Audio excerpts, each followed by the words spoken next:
In a world where legends whisper through the leaves and moonlight dances with hidden fears, there lies a tale not just of creatures and darkness, but of the thin veil that separates our reality from the myths of old.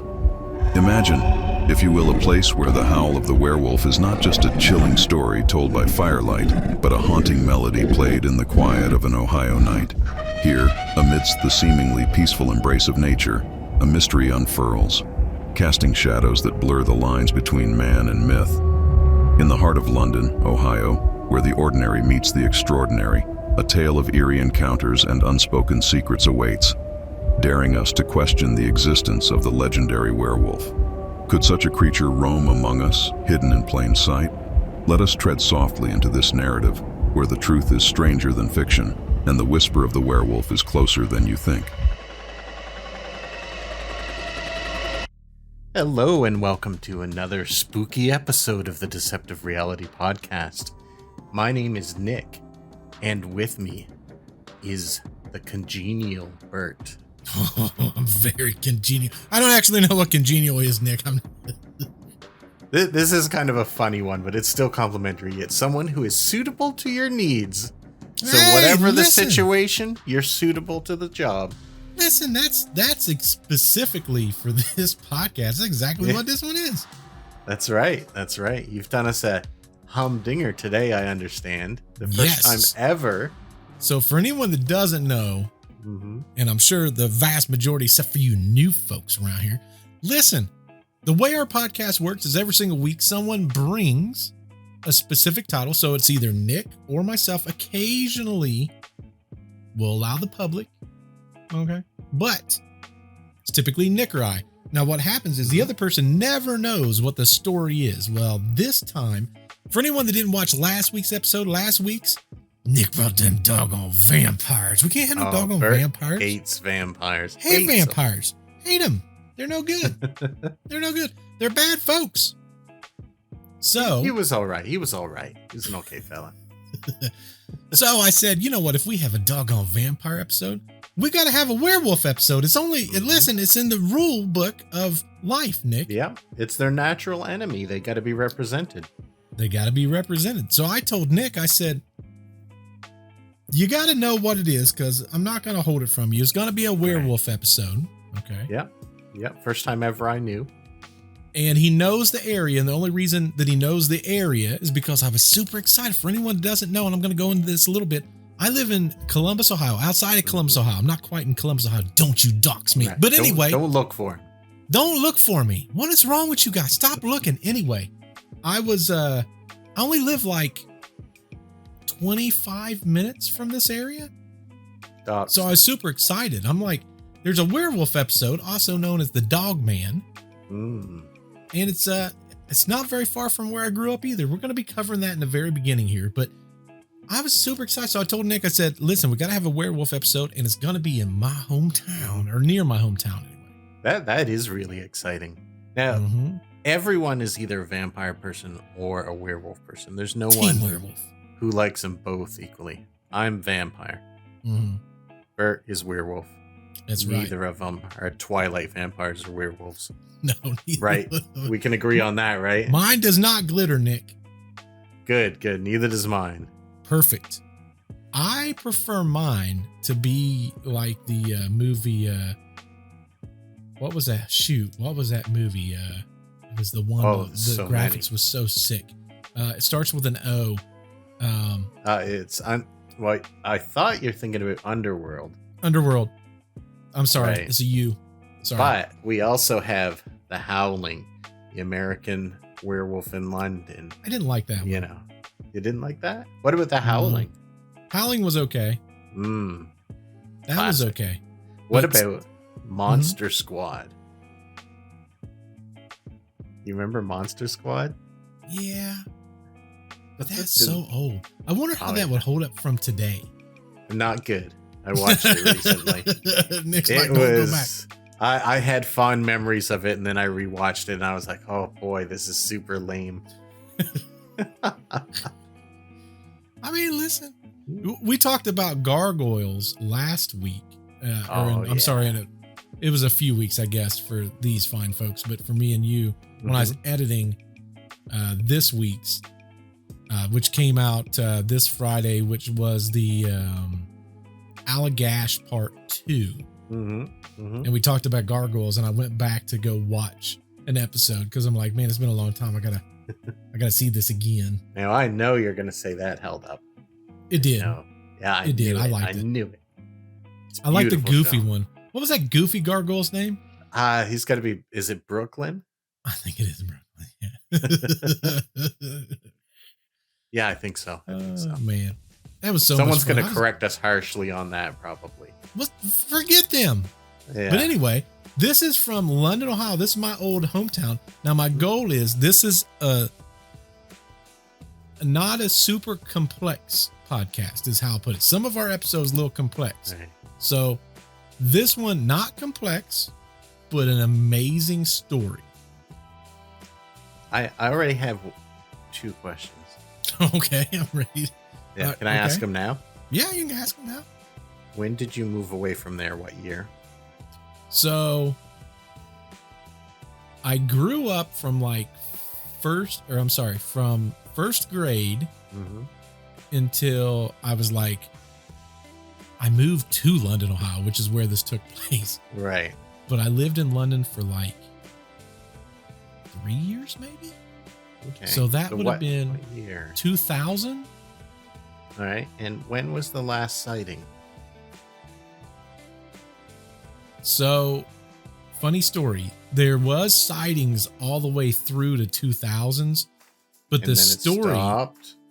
It stopped after me. But not much. I was going to eliminate a suspect, but now I'm a little suspicious. Now what's funny is, and I got the werewolf look, and I got my doggone shirt on. Hold on. Listen, for you YouTube folks, look at this. You know what? You're not making an easy case for yourself. Team werewolf. Yeah, there's been some sightings, but so what I did was this very first thing. We always have one that kind of breaks down the story, right. And the London Werewolf is a cool story, but then there's a specific family story that really gives credence to the story. So that's what the last segments of our podcast is going to be. Okay. So like 90% of this is going to be based around a family story. Right. And I'm 90% sure that you're the werewolf right now. So change my mind. Well, I was talking to a friend of mine, a dealer friend of mine. A dealer? And probably should specify. In my line of business, I work with car dealerships. So, yes. Okay. Yes. Sorry. My bad. So a dealership, his name is Cedric. And I was laughing because he's like, you know what would be super sick? Because I was talking to him about, I have a werewolf episode that he's the one that called me. He's like, where's this episode at? I'm like, dude, I'm sorry. Listen. Oh yeah. I remember that. But, I'm like, man, we should put that after the vampire episode. So it was a good idea. He was looking through previous episodes. He's like, you talked about this in episode. Where's it at? And I'm like, all right, we've not actually done it. I'm sorry. But, it's because of him that you guys have this episode. But he's like, he called me and he's like, you know what you should do? By the end of this thing, you should turn Nick into a werewolf. Then I determined I don't have the CGI equipment for that. I just can't. I don't have that. But I'm oh my God. I took that literally. I was like, oh no. That was dumb. Nick's like, I'm a vampire. But I'm like, man, with all this long hair stuff I got going on, listen, I'm real close. I'm like, I would say I'm like 45% werewolf already. At least. I need a trim up. I'm actually going to get a haircut tomorrow. So, yeah. Okay. Yeah, that'll throw us off the case. Yes, 100%. You get that short hair. Then I'll be one of them Twilight werewolves. I got to be careful. I don't go too far Twilight. Oh, no. That's a terrible place to be. But we want to open up this episode so that you have a better understanding of at least London, Ohio, and what it's got going on. Do you want to hear that part? And then we'll talk a little bit more, and then we'll go into the family story. How's that sound, Nick? That sounds good. I'm just going to make one clarification for our Canadian friends, because took me a while to get this. Ohio, corn. Idaho, potato. Listen, it's valid. That's valid. That's right. He has two friends, one in Ohio and one in Idaho. That's right. Just gotta. And it's hard to keep track of it all. Yeah, they're both O's, like, you know. Well, let's check this episode out. Let's go. Yeah. Now, what a lot of people doesn't know is that I grew up not very far from where this actual story takes place, which is cool for this podcast. I grew up in a small village called Midway, Ohio. Some people knows it by the post office box, which is Sedalia, Ohio. But my childhood best friend, he was from London, Ohio, where all of this took place. Now, he lived on Roberts Mills Road, which is only a few miles from where this all took place. In fact, to make this more fun, today we're going to go out. We're going to take a look at where all this took place. We're going to try to get some drone footage. It should be an interesting time. Now, I will say, what makes this super cool is there's some marshland inside of London, and they say that marshland is where a ton of different cryptids has been known to be seen. Typically, it's like a hot spot for cryptids. But let's stop talking about it. Let's be about it. Let's literally go.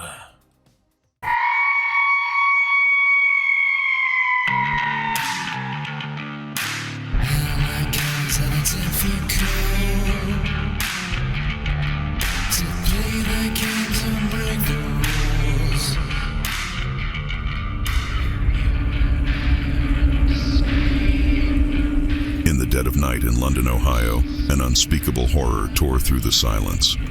The mayor's wife, alone on a desolate road, felt an icy grip of fear as her car door was savagely ripped off by a creature born of nightmares. In the darkness, its eyes, burning like embers, met hers, and in that moment, she knew the chilling truth of the town's whispered curse. The werewolf of London, Ohio, was real. What lurked in the shadows was no mere animal, but a creature of ancient terror, its howls a death knell for the peace of this quiet town. Tonight, the boundary between legend and reality has been shattered, and the hunt begins for a truth too horrifying to believe.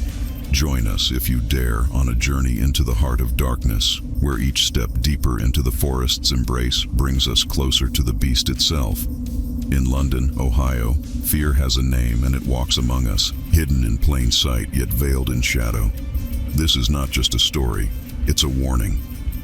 For the werewolf is more than a myth, and tonight it hunts again.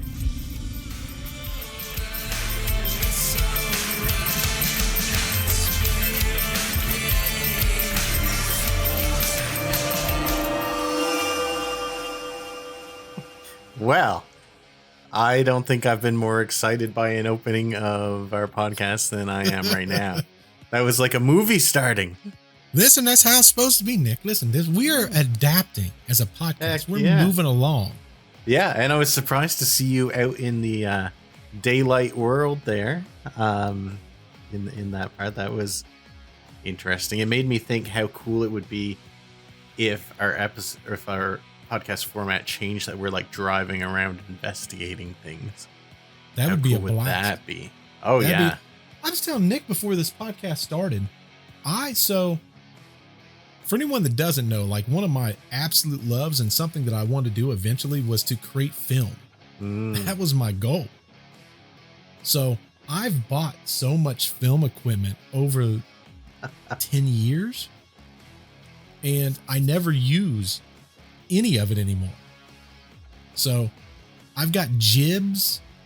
For anyone that doesn't know what a jib is, it's a crane. So your camera sits up on a crane and then it'll elevate however many feet. But I've got a jib. I've got my own jib. I've got sliders. I've got action cams. I've got freaking recorders. The lavalier recorder. That's what I used. I didn't want to pin it to my shirt because I'm like, I'm on the move. I got stuff to do. But gotta dodge and weave here. Gotta dodge and weave. Listen. But I was like, man, I was so excited to do this. And obviously through this podcast, you're going to see some videos that's put out there. that kind of gives an idea of what's going on. And I think this is a perfect intro to the Werewolf of London, Ohio, because we're going to be talking about this family. And I think the family story is probably the most interesting, but this stuff was happening before this family even got there. So, prime example, we just talked about the mayor's wife. Mm-hmm. And this was a completely separate story. They didn't even know what caused it, but she was driving down this road in which, while we're talking about this, Nick, mm-hmm. I sent you a series of files. Yeah.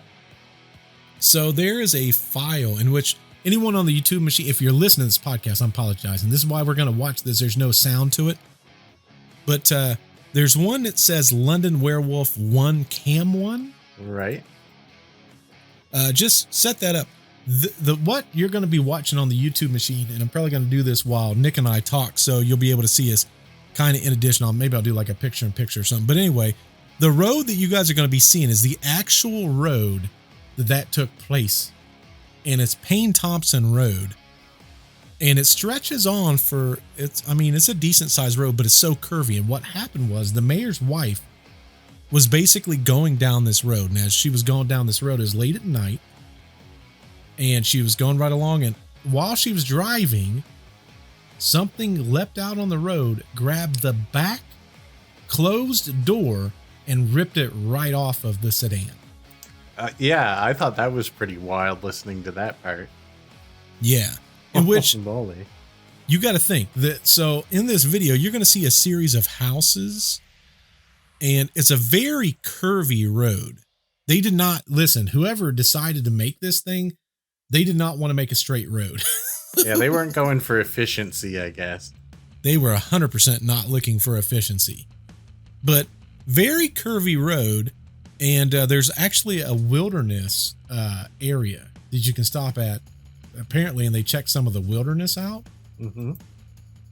But it's pretty interesting, the fact that she's just driving down the road and her back door gets ripped off. They have no clue how this even happened. No clue. But can I play this video of the road, by the way? Or I don't know if it was too early. Or... Yeah, you can play it. Oh, okay, yeah. Just... That way you can see the actual road. You can see where all this took place. See, most of the time when we're talking about this stuff, we rely on actual maps. We don't actually get an opportunity to see the actual road. And any place where any of these stories took place, I actually recorded what that area looked like. I could totally picture something happening along this road. Yeah, because it's so secluded. And that's that. I just took that a week ago. So you got to think about it. If this was a week ago and there's all this stuff out there, back when this would have happened, which was the 1980s. Oh, yeah. None of this stuff would have been here. None of this stuff would have been here. Correct. But a lot of times they would go down this Payne Thompson Road to get from one part of basically the outskirts of London to another part on the outskirts of London. So it was a route that was typically used, but it's nighttime and they found the door laying on the road, and it just, whatever it was, whatever it did, slid up against it and ripped the door right off the hinges. It's super hard to get a door off a car. Like, especially back then. Yeah. They were probably made a lot better then. It was the mayor's wife, so they probably had newer car. Yeah. So even if this would have been, 1970s model, think about it. They bolted those bad boys in. So, but this road goes on for quite a while, and it's curvy, super curvy. Oh, this would be wild at night. Oh, yeah, super, super dark. Now, another story that took place on this same road, and I didn't add this to the narration because I want to keep the narration down. I'm like, if anything, we'll talk about it. There was a gentleman that was driving down the road in a pickup truck. We're talking a half-ton pickup truck. And while he was driving, something jumped out in front of the truck and he hit it. Oh. Head on. Hit it. Wow. Totaled his truck. Now, again, this would have been a 1960s, 1970s model truck, more than likely. Mm-hmm. Again, would have been all steel. Totaled the truck. Smashed the entire front end. They pulled it off the side of the road. They asked him what he hit, and he's like, it happened so fast. Like, I don't know what I hit. no blood, Mm-hmm. no dead animal. So it's perfectly fine. Yeah. Whatever it was, totally fine. Was not injured at all. Mm. So what the assumption was that, again, it was the werewolf. So he didn't really see anything. Like, it happened too quick. He couldn't see anything. Correct. Okay. So that's the crazy thing. When you think about it in the grand scheme of things, the fact that there was 2 separate stories, they both occurred on the same road, and then nothing came of it. Like, they couldn't find an animal. It wasn't that they hit something else. One, it ripped the entire door off. The other one was the guy literally totaled a truck, an old truck, which would have been all steel. Yeah, that was kind of my other question. Did it damage his truck? And I guess it did. Totaled it. Wow. They said it was like he hit a tree. Wow. Like, the front end was desecrated. Yeah, that's not a deer. That's not a deer. I mean, they can do some damage, but they leave themselves behind. Correct. Yeah, there's no doubt about it. If you hit a deer, first off, there'll be a blood trail. Oh, yeah, for sure. And fur and all this kind of stuff. He hit whatever this was. They said it was like hitting a tree, smashed the front end of the truck completely up. It was unoperable. They had to push it off the side of the road. It's a wonder he didn't hurt himself real bad. I agree. And they didn't really talk about the medical. And any of the things that I found, they didn't really talk about the medical. They asked him what it was, and he said it happened so fast. He thought he hit a large animal, but he didn't know. He said it felt like it was bigger than a deer. But he said he flew forward with the impact, and when he looked back up, it was gone. Yeah. He just thought that it went to a ditch and died. Yeah. I'll tell you, I've hit a deer before. And I hate those things, but I hit a deer before, and it was a large deer. And you really, even in the car I was driving at the time, which was made out of tinfoil and nothing, tinfoil and hopes and dreams, it did a lot of damage, but I didn't really feel anything. So if he felt it and it was like hitting a tree and stuff like that, it was something significantly bigger than a deer. Oh, yeah. He was in a much more solid vehicle than I was, and I couldn't even feel it behind a tinfoil wall. Oh, for sure. It was a Geo Metro, by the way, if you can imagine that. Oh, yeah, man. That would have been like, whew.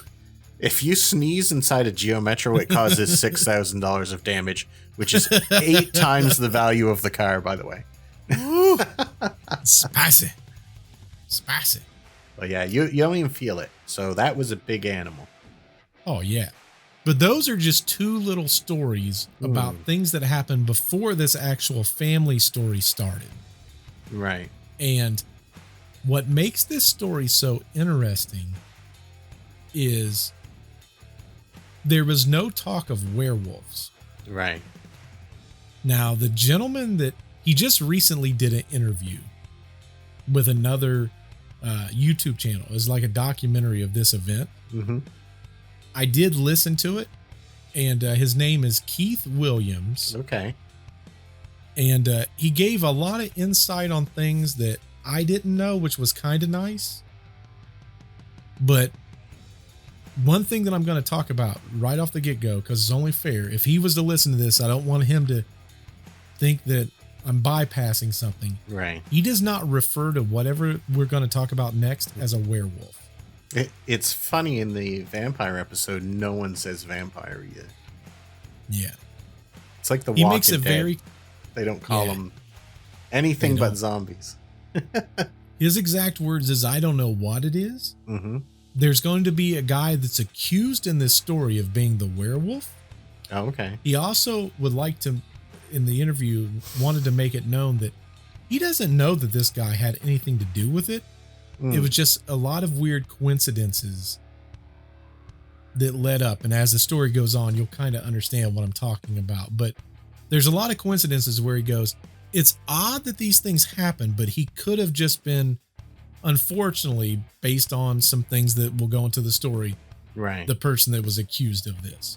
It's wrong place, wrong time, or something like that. Multiple times. Yeah.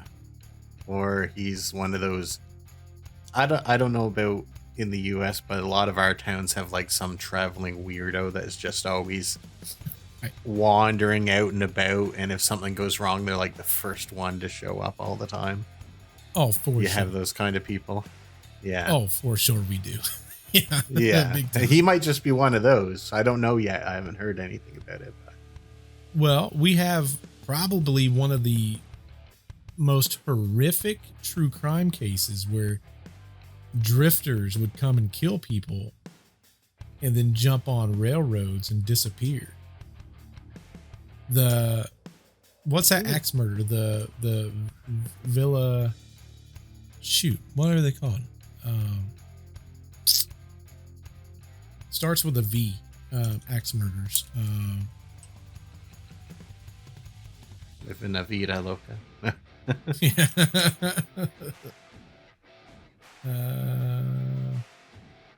Not axe throwing. Axe murder.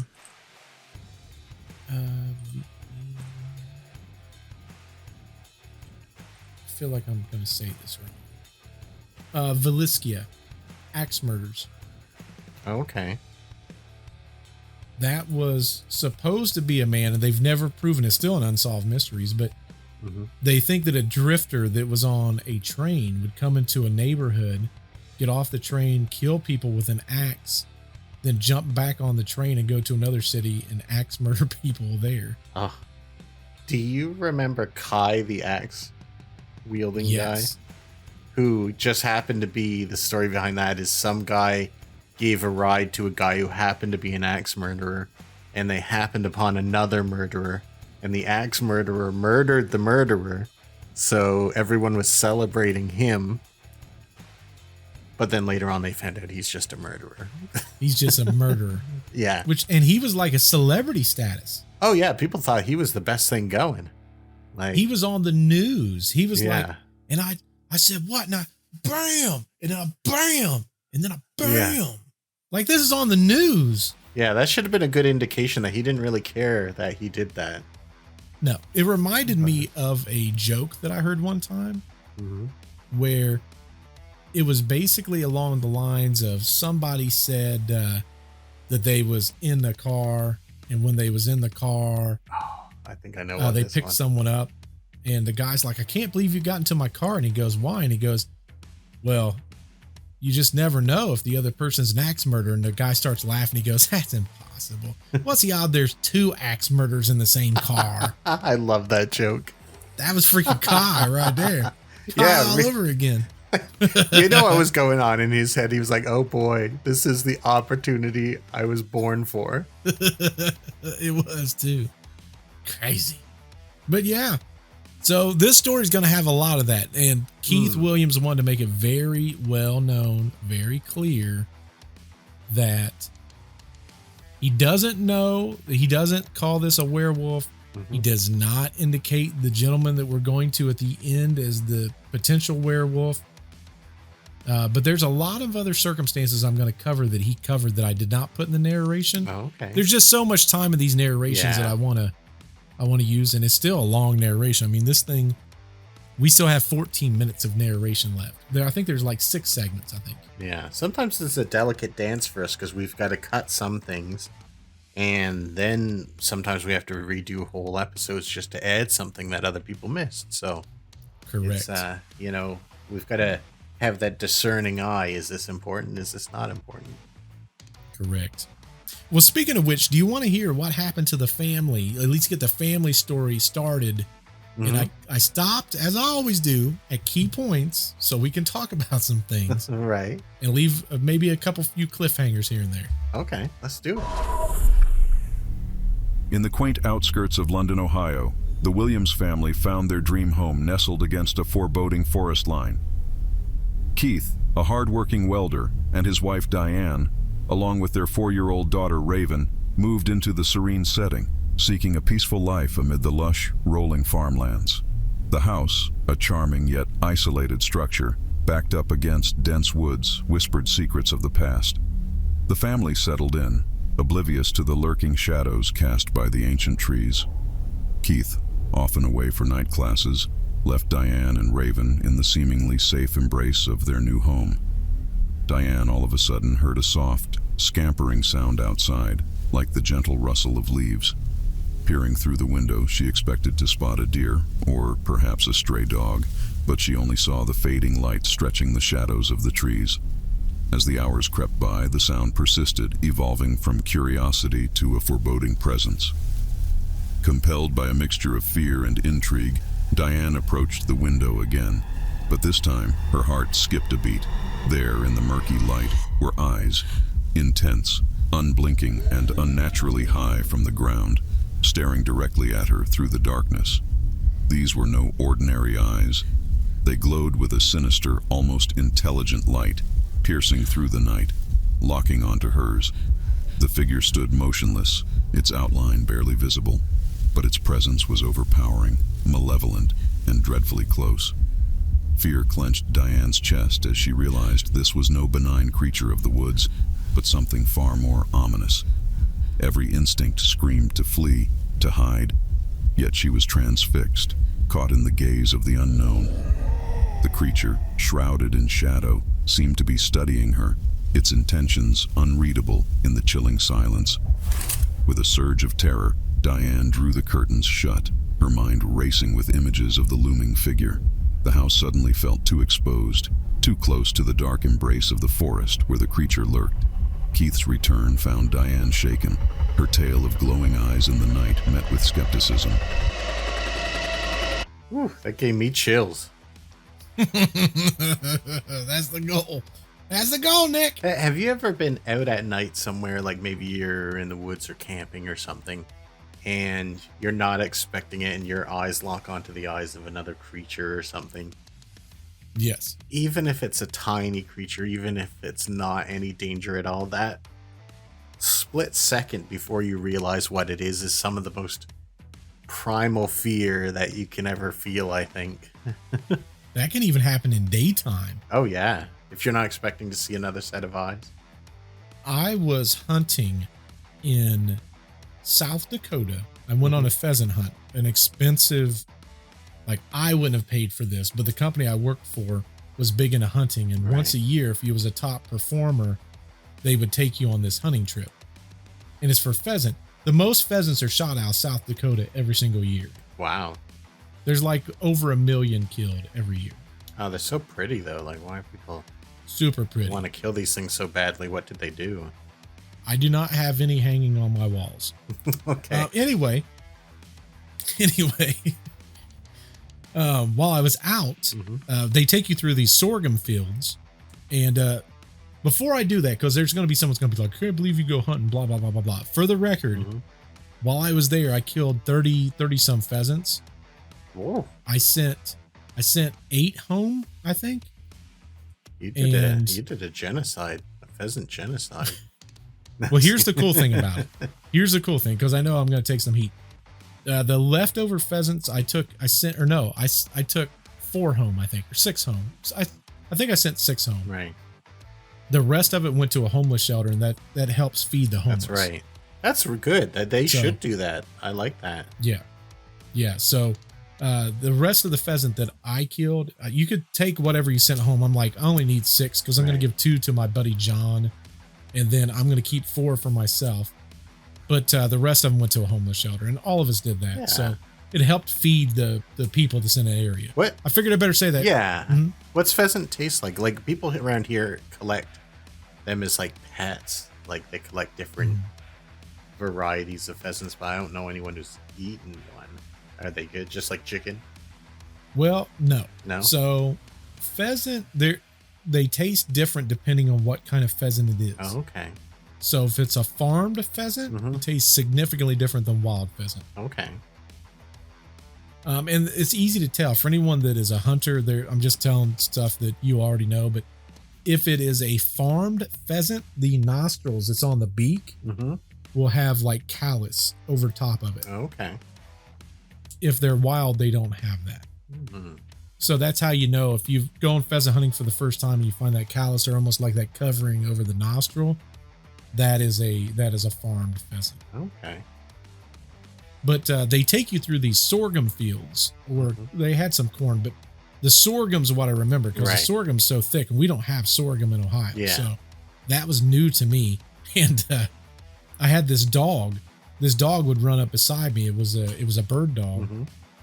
I had my own bird dog because, I'm a hunter by trait. So that's not something that, like, if I go on an event like this, and I hadn't shot a pheasant before, I didn't know how to do it. I actually had my buddy John take me to a skeet range to learn how to shoot. So thanks to John, I was able to hunt at least pheasant, and I did quite well, which was surprising. Yeah, anyway, I guess so. yeah, he's a good teacher. Yeah. Doggone it. But when we went down this sorghum field, my dog started going crazy. I'm like, what in the world's he doing? And we got to the end of the sorghum field, and this thing was on the ground. It literally looked like a barrel that was rolling on the ground. I'm like, and I'm trying to fixate on this thing, and it stopped right in front of me, and it looked up, and it was a wolverine. What? Oh my God. I've never seen a wolverine in my life. You have those there, or? No, it was South Dakota. Oh, that's where I went hunting. That's where wolverines are, I guess. Yeah, it was apparently they happened there. But I froze, and then it just ran off. And the hunter said, the hunter guide that was there was like, be glad that it went the other direction, because a wolverine will kill the dog and you at the same time. You know why it did that? I have no clue. He's like, I know a damn werewolf and I see one. There's a werewolf. More evidence for my case. Oh man. Hey, you're not doing good in this court of werewolf law here. It's crazy though. When I locked eyes with that thing, it's almost primitive at that point, the way your brain, because you stop and you go, is this a threat or no? Yeah. And now you've got Diane that's inside this house, and she's looking at this thing. First off, she hears something. Right. She goes to the window because, London, we've got deers and we've got, squirrels and animals. It's going to cause this kind of noise. So it's not uncommon. Yeah. So she goes, and she's probably thinking more along the lines of, like, if it's a buck or something, I probably need to let Keith know because he's a hunter by trade also. Right. But she doesn't see anything. And then next thing she knows, she hears it again. She turns around, and now you've got a set of eyes locked on yours. Right. Now, the thing is, and she explains this a little bit later, the second part is going to hit up where Keith comes home, but she breaks down the fact that whatever it was leaning down to look into the window. That's a big creature right there. That would be what I would consider a very big creature. I like how people's first reaction in that kind of thing, and I do the same thing, so I'm not criticizing, is like, let me move this thin piece of sheet between us. There, problem's gone. Correct. So it's kind of funny when you hear stuff like that and you're like, good night. Like, that's crazy. Just thinking about it, this is obviously, again, Keith is a hunter, so there's guns in the house, but like, could she use a gun? Would she know how to use the gun? If you've never used one before, it's more dangerous to you than it is to others sometimes. For sure. And she's got a 9-year-old in the house. Yeah. So she's trying to be careful. Right. So, I mean, kudos to her. She's like, these curtains got to go. No longer a problem. That's right. We'll just ignore the bully and it will go away. Exactly. Yeah. What it was. Well, like you said, what else is she going to do? She doesn't have a lot of option. Right. She's not going to go outside and figure it out. No. Best to make sure it can't keep watching her, because at least if it comes in, it's not going to know where she is, or God forbid their kid come by and see this thing out there. Like, she don't need that. That's scarring for life material right there. Not only that, but if you got a 9-year-old, and it starts crying, or now whatever's outside, if it's an animal, knows exactly where you are in the house. Yeah, and the what was it? The young and the sick is what the animals go for. So correct. Yeah. So she did the best she could do. She did the best that she knew to do. Mm-hmm. Now, I didn't ask this in the beginning, and I probably should have. This obviously falls into the cryptid category. Yeah. 100%. What's your thoughts on werewolves? Do I think there's something that can mystically change between a man and a werewolf? No. Do I think there could be something that looks an awful like a movie werewolf? Yeah, why not? Why not? Makes sense. Like, there's been Out a of lot of that curiosity, kind of stuff throughout history. when you hear a case like this, though, now let's take out this because we're just starting on this part of the story. Just starting out. I think your views will change slightly as we progress. It could. I'm open-minded based to on that the kind story. of thing. But if, let's say you live in London, Ohio, not known for werewolves, mind you. Right. Well, they Okay. will be after this episode. After this episode. Yeah, there's gonna be like. I'm surprised how many people didn't know about this that lived in London. Yeah, there's gonna be a lot of people moving out. They're going to. They're going to be like, screw this. Yeah, it's like, this darn podcast ruined our whole town. For sure. But freaking, I was amazed because the area that this is in, if you're in London, Ohio, there's a road, which every town has it. It's Center Street. Right. Everyone's got that. And then everyone. But as it goes down, there's a bike trail now. And this bike trail goes for a long. It's like Robert. What the heck's that bike trail called? Doesn't matter anyway. Right. It's a bike trail. And beside the bike trail, there used to be a tile factory. They made tiles. Okay. And what they did was they built these cabins for their workers, so the workers would be relatively close to the factory. Right. So as that mill closed down, they started renting out some of those cabins, or people could buy them. And that's how Keith came across this cabin. It used to be right next to that tile factory. Now that company is called, I think it's called Matco. Okay. I was telling Nick last week when I went over there and I was trying to get some of this footage and stuff that I had some issues with the drone. I remember this part. This is real weird. Did I tell you what the issue was? You did, but why don't we recap it anyway? So the area that I've got drone footage, I got a little bit crazy. I got a little braver than I should have. But I lifted my drone up and I had warnings popping up on this bad boy left and right. And it was an electromagnetic interference. Now, here's the thing. The area that I did this in, there's like nothing there. I've cheated a little and opened the next video. Which one is it? Drone 1? Let's see. Yes. That's the area you're talking about, I believe, right?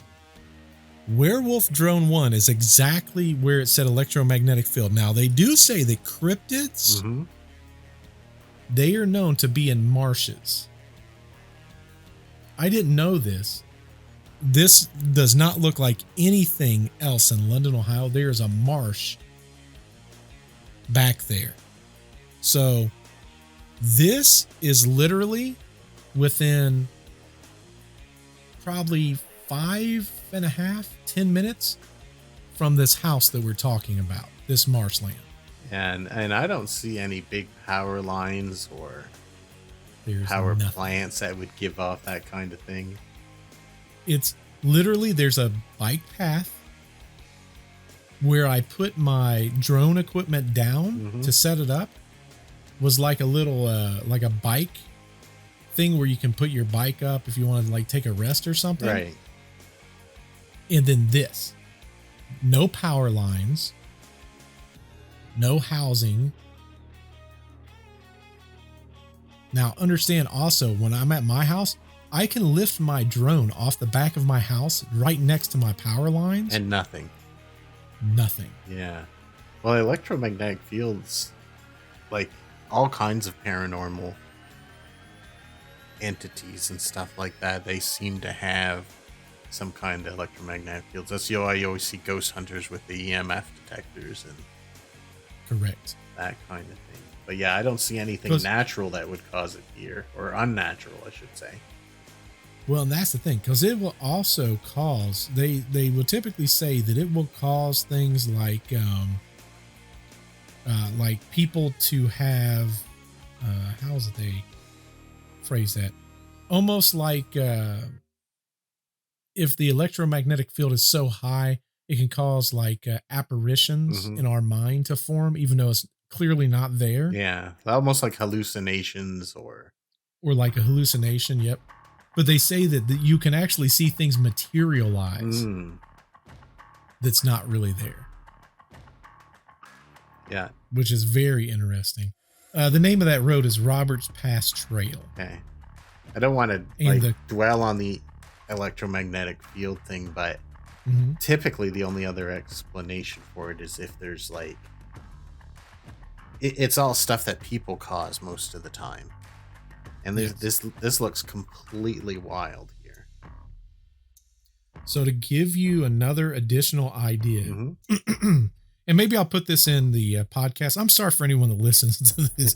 You might want to check out the YouTube channel just for this one after the podcast if you're curious about what some of the things look like, because we're going to be I'm going to try my best to describe it for the listeners, but honestly, the YouTube's where it's at most of the time, just to let y'all know. Most of the time. I sent you an actual map view. So you're going to see some light green. That's where I flew that drone into. Okay. So if you look on the other side of it, so you can see Roberts Pass Trail. That's where I was sitting. Across, that's railroad tracks across. There is nothing electrical at all. Yeah, that's a significant distance anyway. Yes. I wonder if that was once a mine there or something. You know, that's a good question. I mean, that wouldn't explain the electrical at all. It's just, I mean, clearly by the trees in the marsh and stuff like that and how uncommon you say marshes are, makes me think that that wasn't always what it was like there. Which is very likely. I'm going to send you another photo. It's the same marsh, but you're going to see this Matco Services. The Matco Services used to be the old tile facility. And when you look at that Matco, at the very top, you're going to see like a little road. Yeah. Is that where? That's exactly where it's taking place. Oh, okay. So that's real near this. It's very near. Area. So we're going to be talking about railroad tracks. Right. As you're going to see, that's right to the side of the house. And the wooded area that we're going to be talking about is going to be going towards that marsh. A little bit later in the story, we're going to talk about them hunting through this woods. And that's literally where they're hunting through. That's a significant amount of woods too, I can tell, just by the scale of things. And they're going to go significantly farther. So when I did this trail, I walked that day about 8 miles total. Wow. So there's going to be a spot there they're going to get to. The problem is I could not get my drone to that cabin because it's all locked off now. Right. It is. You have to be a part of Matco Services. They got fencing around it, so you can't get in there. And since there was electromagnetic fields, I couldn't get my drone over it either. Right. In the video, was that as high as your drone would fly at that time? It was the safest that I felt. Ah, okay. Yeah, that makes sense. Because I'm like, if this thing falls now, it's going to fall into this marsh. Right. It's a goner. I'm not going to. You're not going to go into the marsh. marsh? I'm like the farther up that I go, the more complex things are going to be. Right. Without a doubt. Now we talked about, how marsh land is not very common. There's another file that's called London Werewolf Drone 2 video, Nick. And I'm going to put this up. This is from a spot not very far from the marsh, and you're going to see the drone going up. I don't see any additional marshland, really. That back there is the marshland. So the very top, top left, that's the marshland that we covered, but from a different angle. Okay. Now I'm going to go up about 400 feet here. So what you're seeing is about 400 foot up. Nice. Do what?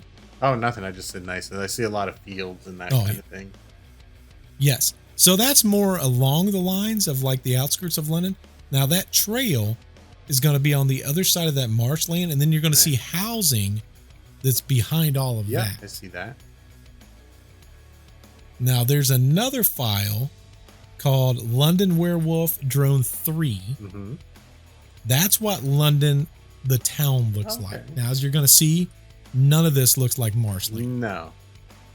In fact, this looks like a place that I would normally attribute to being a very, probably has droughts and such. Yeah.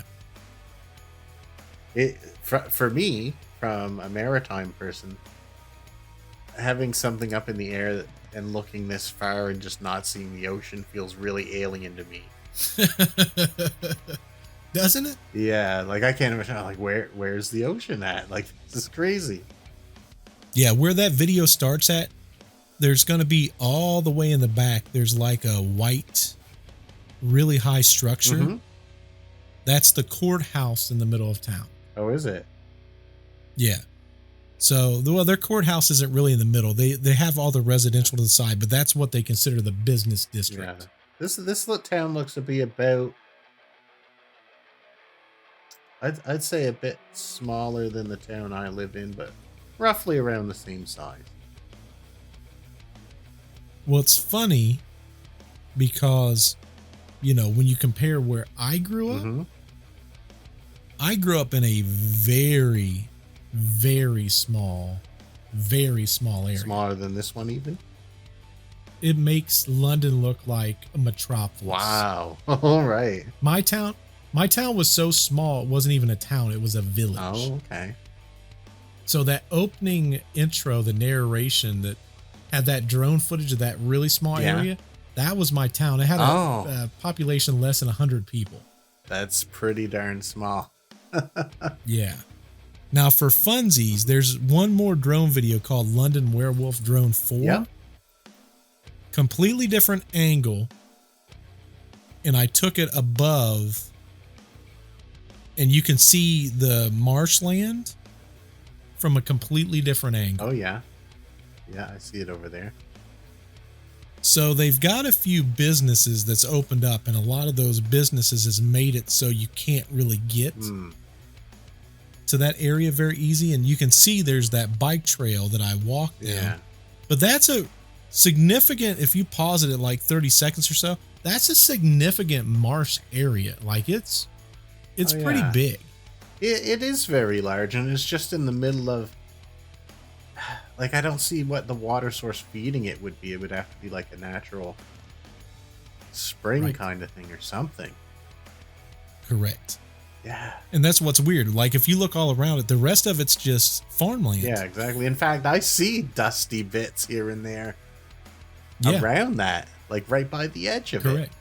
You know? Correct. Like, there's no reason for it to be that wet. No, I wouldn't think so. I think that's got to be, it must have been something else before, and there must be a reason it became like that.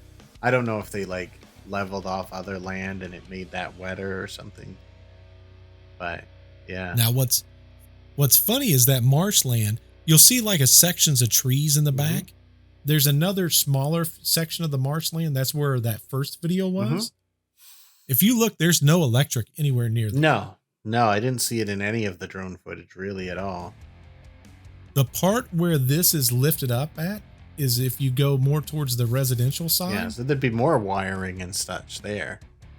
And no problem at all. But if you look over that way, it's literally just marshland and field. Yeah. There's not even power lines there. No. The nearest power lines are probably this building or far on the other side. Correct. But I wanted to give multiple angles of this marshland, and they say that marshland is an increased likelihood of a cryptid of some sort. Bigfoot, werewolves, Right. reptile people. Well, it's a great inaccessible place to hide with a Yes. fresh, if not somewhat dirty water source, but they're, maybe they don't care about that. No one's going to follow them, or, no one goes exploring swamps typically. Correct. Now, the interesting thing is there's no reason, zero reason for there to be electromagnetic fields in that area. And when we're talking power lines, typically it's like those massive ones that would even register at all. It's a shame you didn't have an ELF detector there, or EMF detector. I wish I would have taken it, because I'm super curious why that would be. Yeah. Now, the biggest, when I read up on what would cause that from a drone, they said it's not uncommon if, let's use, for example, there's power lines that's underneath the ground, in which we've proven with this drone footage, it's all overhead. Oh, yeah. And they're not going to do it under a swamp. Right. Like, that's my secondary point. There would be no reason for them to put anything underneath the ground. Yeah. So why is it high electromagnetic field right there, right where a swamp is? I can't see any reason whatsoever. It'd be interesting to go to a bunch of swamps and just take readings on each of them and see if they're just not naturally higher. I'm glad you said that. I walked away from where the swamps was. No drone warning. It was just the swamp area. Yeah, we got to do a swamp experiment. In fact, the video that I just played and it lifted up, I left it intentionally. You can see me beside my car. It lifts up and goes above power lines, no warning. Yeah. And I went right by capacitors, electrical capacitors, no warning. Maybe on the other side of that swamp, we've got Madman Markham doing his experiments. Making Jacob's ladders. That's right. That's right. There's I think I see like a couch in that swamp that's come out of midair. Valid. So yeah, I thought it was interesting that cabin's not very far from that marshland. I find it interesting that they've kept that cabin at all. Yeah, that's the thing. There's another place that I can't get to at all. It's completely blocked off. There's not even a way. I'd have to walk like 4 miles just to get there. Probably do some trespassing too, I imagine. That's my fear. Yeah, I didn't want to risk it. It's near the bike trail, but I'd have to take my drone up, and I'm like, I don't know how I feel about that. That's too risky. Yeah. Like if I'm close to a bike trail, oh yeah. I'm like, someone's going to shoot this thing with a shotgun or something. Like we're in London, Ohio. It could happen. It could happen. It could happen. But so far in the story, we're just at one woman that's seen something, which is Diane. It's our protagonist's wife. The next part of the story goes into her husband gets home. Do you want to see what happens? Yeah, I sure do. In the unsettling stillness of their rural Ohio home, the Williams family's fragile peace was shattered. Keith, the family's protector, found himself grappling with the unknown after Diane's first terrifying encounter with the creature that lurked outside their window. After Diane's chilling experience, Keith, armed with a flashlight, ventured into the night, his heart pounding with a mix of fear and skepticism. The property lay silent, the only sound his footsteps on the dry leaves. As a seasoned hunter, Keith scoured the ground for any trace of the intruder, but the earth kept its secrets. There were no tracks, no signs of the ominous presence that had so disturbed his wife.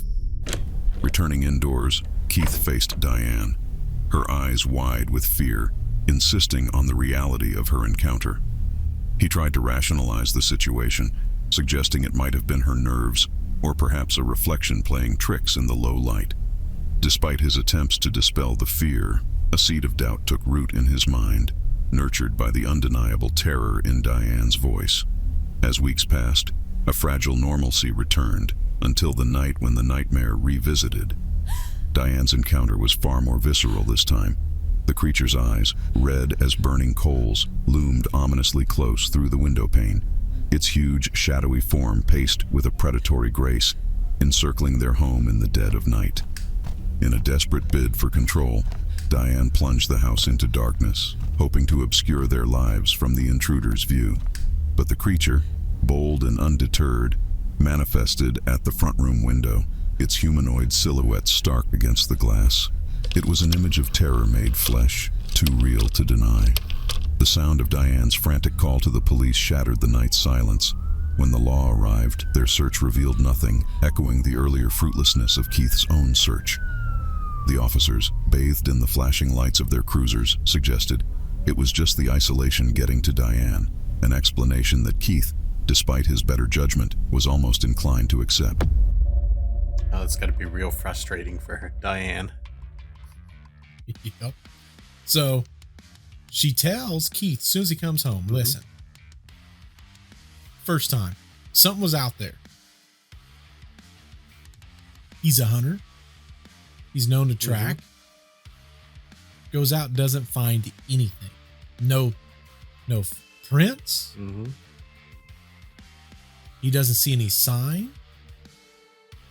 So he goes to Diane and says, listen, there's nothing out there.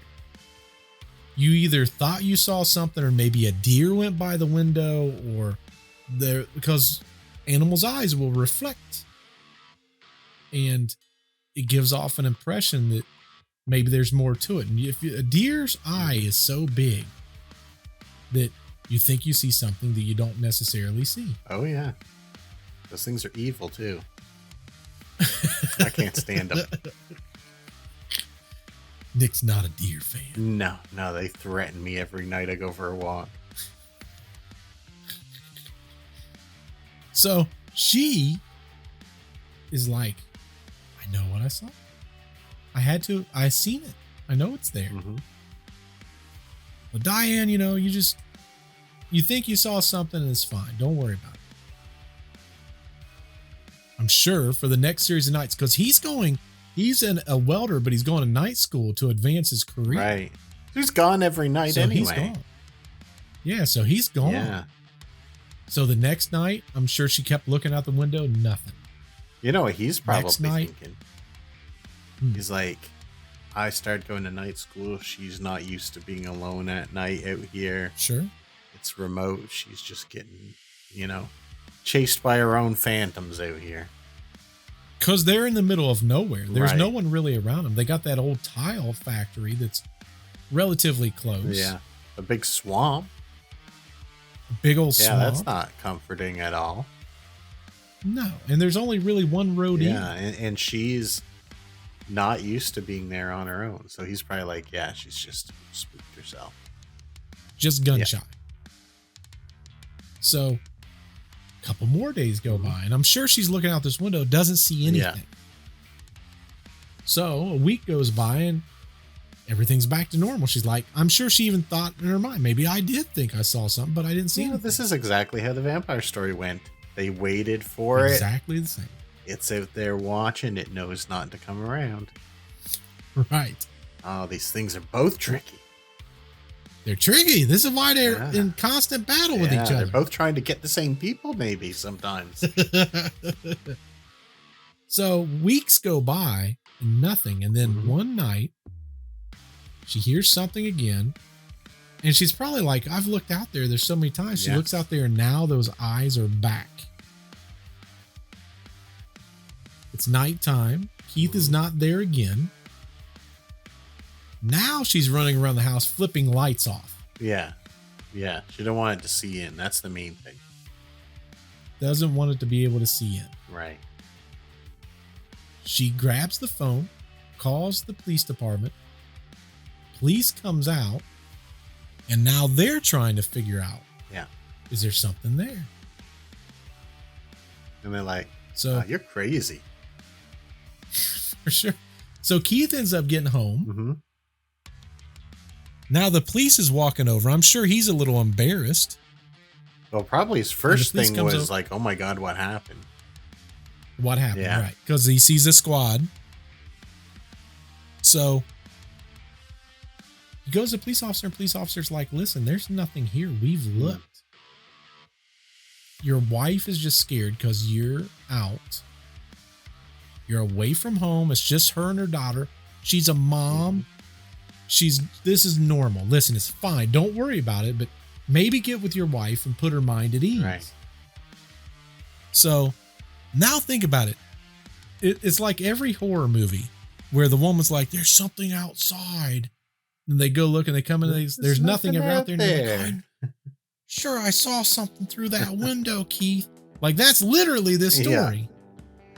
Maybe this is where these come from, because this leads up to something horrible, always. For sure. Always. So now think about Diane. She's sitting there. She's hearing all this and she's like, man, like, I don't know. Like, I really don't know what to do. Yeah. I wonder if at any point she's like, have I lost my mind? Like, is this... because am I delusional? Yeah, sometimes you see something and it's so outrageous, you just convince yourself, you're like, there's no way I saw that. I must be losing my mind. Kind of thing. In last week's podcast, I did a podcast last week about a haunted mansion. And the dad came and picked up the daughter. Right. And she was telling him all about it and he didn't believe her. And in an interview that she did, she said, I can't believe I told this story to my dad and he didn't believe me. And in his interview, he said something very valid. What's that? He said, fear and anxiety will make up stories in your mind. Sure will. And they live there for eternity, creating its own narrative and story. That's a fact. And That's a good way of saying it. And this is case in point. Exactly that. She's anxious. She's scared. She could have seen anything. Like back then, there could have been, because think about it. Most electronics back in that day had bright lights, or like, the radios always had super bright red lights and stuff. Something glows like that in a window. You're stopping going, what is that I'm seeing? Yeah, I've seen reflections of stuff inside that looks like it's outside. Right. And what's that thing that you brought up a couple weeks ago? Pareidoia? Yes. Where we're seeking patterns all the time. Right. And I know I've imagined into existence some kind of scary thing. I'm sure you have. Absolutely. And I'm sure she 100%. has. Correct. So couple that with all this other stuff. Yeah, easy. There's so much stuff going on. That's what makes this story so interesting, because you have this breakdown of communication now between a husband and a wife also. Yeah, that's stressful too. That's an additional stress. Super stressful. Because she's like, do I even say anything the next time? Because they can never find anything anyway. Right. And he's supposed to be like on her side, and if she can't even convince him, she feels real alone probably. And it's one thing, and I'm going to give you ladies a little bit of power here. It's one thing when you send your husband outside and he goes, babe, there's nothing there. Like, I don't know what you think you see. There's nothing out there. It's another thing when you call the police out and the police pulls your husband to the side, basically to go, you might want to get with your wife. There's nothing out there. Yeah. And if you're her and you see this, you're probably like, man, even the cops are making fun of me now. Right. So it kind of takes on a whole different characteristic. Yeah. I wonder sometimes too how, depending on the circumstance, I'm sure cops put in more effort in some cases than others. If she came out and said, oh, there's this giant thing outside with red glowing eyes outside my house, they probably came up, didn't see anything outside the window, and was like, there's nothing out here. I'm sure they didn't bring in the CSI team and, sweep for prints or dust or whatever they're going to do.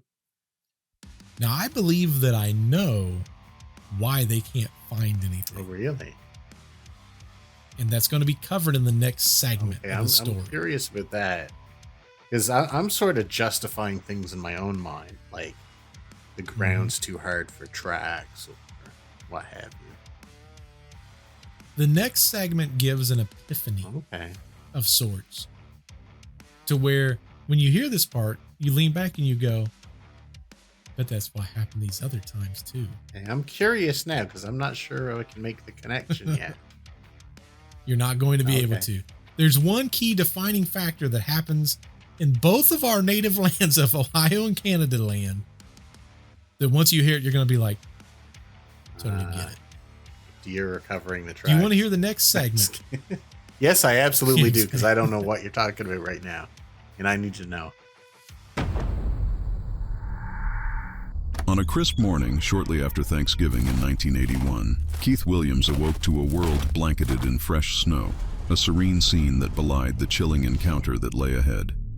Eager to surprise his family with donuts, he ventured out into the cold dawn. As his car's engine hummed to life under the carport, an eerie feeling crept over him, magnified by the quiet of the early hour. Glancing in the rearview mirror, Keith's breath caught at the sight of two huge, ominous eyes staring back at him. The figure, obscured by darkness, seemed to peer into the garage with an intense curiosity. With a hunter's caution, Keith stepped out, flashlight in hand, searching the area. Yet, the creature was gone, leaving only the mysterious tracks in the snow as evidence of its presence. These were no ordinary tracks.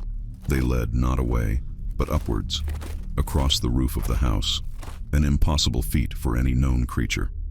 Panic surged as Keith realized the enormity of what he was dealing with. Racing inside, he armed himself with a rifle and called his friend Dennis, an old hunting companion, urging him to come over immediately. Dennis arrived to find Keith, rifle in hand, his face etched with fear. The tracks on the roof sent a clear message. They were dealing with something extraordinary. The creature had not only traversed the roof, but had also leaped an astounding distance, landing without injury, evidenced by the absence of a blood trail or signs of distress. The tracks continued into the woods, large, with clawed tips, definitively not human. The gravity of the situation was undeniable. Keith and Dennis, both seasoned in tracking, followed the trail into the woods, driven by a need to understand and perhaps confront the creature. The snow-covered path revealed the creature's route, leading them deeper into the forest's embrace. There is a lot of parallels with the vampire here, too. These things, yes. No wonder these things are natural enemies. You just leap in, very similar MOs. But it's Correct. good that this fella's finally seen something. Right. Now, one key thing that kind of glanced past, and the one thing we was talking about at the beginning of the end of the last segment, the key defining factor was snow this time. Can't. Because you can get an idea of movement with snow. It's harder for that to get covered up unless a significant amount of time goes by. Now, an interesting thing that this thing did was jumped from the ground to the roof. Right. And then jumped from the roof the equivalent of 20 yards. That's a huge leap. Back down to the ground. Huge leap. Huge leap. Huge leap. Yeah. So you could legit see where it jumped from the roof 20 yards down to the ground, touched down, and then went into the woods. Yeah. And those other times when the police came or the husband came, it could have easily leapt up and over. It doesn't have to run back towards where they're coming from. No, it does not. Yeah. So if they're looking for tracks and it's around the house, you're going to have human tracks anyway. That's going to dilute it a little bit. Right. But if they're looking around further, who's to say that it didn't, if it can jump 20 yards, who's to say it's not jumping to the house and then jumping back? I think that would almost be more likely that it would, knowing that it can do that. Correct. So they would, ideally, if they were looking for tracks up near the house, we build up around foundations here. I'm sure you do there. That's usually dryish area. So you're not going to leave a track up there. They'd want to be looking 20 feet back from the house, and I guarantee they weren't doing that. No. And I think that's what caused the problems. Because if you're, in this case, Keith, and you're going out and you're a tracker by default, you're not going out that far. You're looking for tracks near the house. And typically if it's an animal, like you're going to see a deer track. You're going to see even squirrels because they leave very defined marks. But maybe not even right up next to the house because this was peering in their window. Right. This is just a little anecdote that shows this, but about a year and a half ago, my mother was looking to buy a new house, and they looked at a house, that beautiful house. They wanted it, but then they noticed after it rained that water pooled near the foundation. They wouldn't buy that house. So if you've got a good, solid foundation house, all that area up near your house is going to be dry and hard mud. You're not going to leave tracks there. Right. And it's even the case where, at least, like, here's a great example. Like, my story this week for the podcast is Bobby Mackey's. It's a very haunted location in Kentucky, Wilder, Kentucky. Now, Bobby Mackey's, it's a dance club. When he took it over, before he took it over, it used to be a slaughterhouse. And on the premises of the slaughterhouse was a well. Now, they didn't even know that there was a well underneath until many years later. And the way they found out was these hauntings were occurring, and the guy that was being haunted tripped on a latch that was a part of the ground in the basement. When he opened it up, he saw a well. He dropped a rock down because he didn't know what it was. He went down there to turn on the circuit breakers. Circuit breakers popped. And he tripped on this thing. He started looking. He's like, well, there's a latch down there. The heck is it? I've worked here for years. I've never seen this. He opens it up, drops a rock, and here's poink, poink. He's like, oh, that's water. There's a well. They didn't even know that it was a well. He just thought maybe at first it was where water pulled up. Well, come to find out, years before that, satanic worship was happening in that slaughterhouse, and they would pour the blood down into that well. You know, a lot of older houses, since, you know, they couldn't pump, like it was hard to pump water from wells and stuff, they had wells in the basement, sometimes many of them. And those were what were called cisterns. You might have heard of that before. Yeah. And a lot of places just buried them over with a thin layer of mud or whatever later on. Right. But here's the thing. You wouldn't even know in a case like that because the ground is still firm, even with that foundation. Well, I mean, that's just drawing the water away into the cistern anyway, so it's extra dry around the foundation. Right. But what's amazing is you would think if that water's that close, it would still cause it to be somewhat damp, you would assume, or at least I would assume. But the fact that even in cases like that, it's completely dry, you'd have to think this place, which makes that swampy area even weirder. Like there's no reason for it. Yeah. Well, like I said, when we were looking at the drone footage and the videos and stuff, like right on the edge of the swamp, you can see that. The best way I can describe it is that dry, sandy earth you find at ball fields and that kind of thing on plains and so it's weird. It's like bone dry in a big circle, and then right in the middle there's this swamp. Right. And it's literally like it's like someone cut that area out and just threw some marshland right there. Weird. Really weird. Like there's no rhyme or reason. So you got Keith. He wanted to go and get some donuts for the family. Heads outside. He's going to the garage door, opens it up, jumps in the car, looks in the rearview mirror before he backs up and sees two eyes looking at him now. So he stops, and I'm sure he's staring for a couple seconds like, what the heck is that? But what's interesting is he said he saw it put its hand on the top of the 7-foot garage door and was peeking below the door. Ginormous. Taller than 7 foot. There's no animal that's going to do that. Not in our lands. No. Not in our lands. And then the gruff voice, it's like, can I get a walnut crunch donut? Right. Exactly.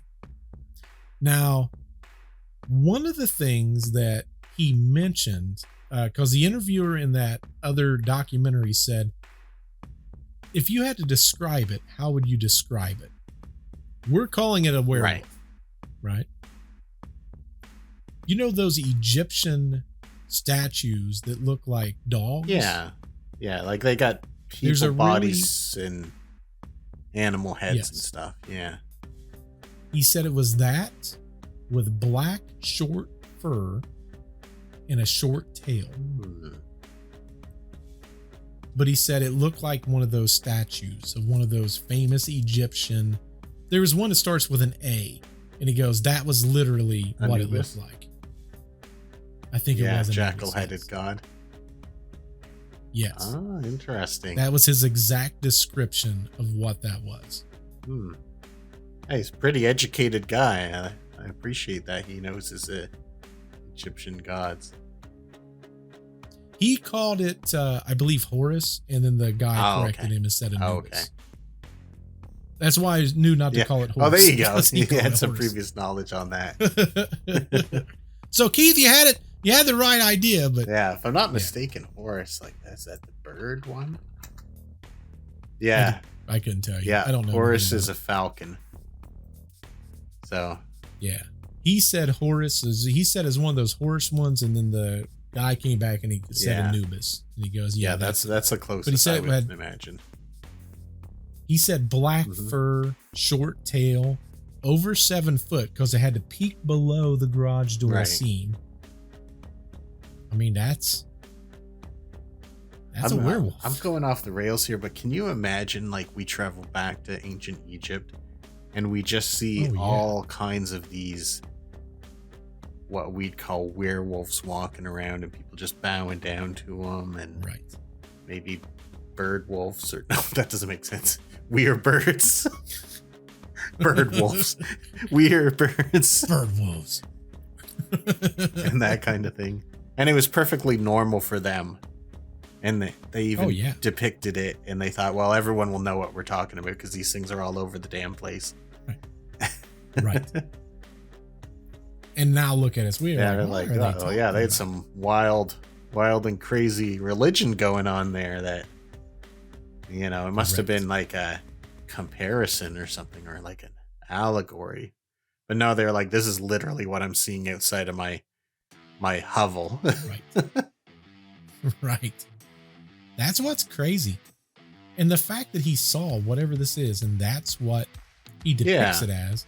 I mean, if someone was to ask me what's a werewolf look like, and you have to use Egyptian stuff, like I would probably point to that too and go, that's what I saw. You know, it wouldn't be my go-to because I've never thought of it that way. But because you know how we like our movie werewolves are like hunched over like this kind of thing. Oh yeah. But who's to say it couldn't be like straight up like a person and just with an animal head or whatever? Like that could be. Could be. That's a good thing I've never thought about before. Interesting. Terrifying. Very interesting. Oh, if you're Keith right now, you're going, well, the wife was right again. It's like, well, it looks like I'm not coming back from this donut run. Huh? That was my favorite part. He goes inside to get his rifle. That's the first thing he's like, dude, I'm shooting this thing. If it gets crazy, I'm shooting it. The wife's like, what are you doing in? Diane's like, wait, what's going on? He's like, I saw something out there. She goes, I told you. I told you. Doubt me. She'd just be like, you've got some nerve. Coming in here claiming you saw something. She does too. That's the best part. And he did talk about that. He said that she kind of gave him a tough time. She's like, I told you that was out there. She's got every right to. Every right to. You know, she should have been like, oh, honey, I know you're scared out here on your own. You just imagined it because you're a tender little man. Exactly. That's what she should have done. Now, Keith did exactly what I would have done. Grab my gun and then call my best friend. In his case, now it's Dennis. Now, Dennis is coming over with his rifle. At this point, Keith has already looked up and kind of figured out, wait a second. There's something going on. There's tracks up on the roof. 20 yards away, I see more tracks. Mm-hmm. Something's going on. So, when you look at all this, now you got two experienced trackers heading into the woods to try to figure out what this is. They're trying to fight the werewolf, right? Now everyone thinks I'm crazy when I want to fight that alien. They're not 7 feet tall. Like, this has got to be more dangerous. What could be. Because the Anunnaki was supposed to be towering figures, like 8 foot tall. And then they had those slaves. I forget what the slaves were. The slaves would be the equivalent of what we would consider the Greys. I don't remember the term that we were using for them. I can't remember what they were called either. But we'll just call them the Greys. The Greys, right. They were taller than we were, but shorter than the Anunnaki. Right. So technically, we don't know what our boy was facing out in them woods. Maybe he was facing one of those them Greys. I'll fight it anyway. If a monster comes to your neighborhood, you have to fight it. That's how you be a man. Be a man. Fight a monster. Be a doggone man. Fight a monster. Fight a doggone monster. That could be a t-shirt. Be a man. Fight a monster. Oh, man, I'm going to make that before our next show. That'd be great. Yeah. Could you imagine how great I'm going a to shirt do a that'd design for that, and you can, you'll see it there next episode. Yes. So let me set the scene. I'm going to write that down while you're Keith doing and that. Dennis. Keith and Dennis, they're both at the house. Keith is starting to show Dennis, hey, look at this. Now, the tracks were not like a human's, but it had a pattern similar to a human's. Okay. But the end of the toes, there were claws. Individual claw marks. So what they're dealing with is something that has a large foot, but not long like ours, with claws on the ends of the toes.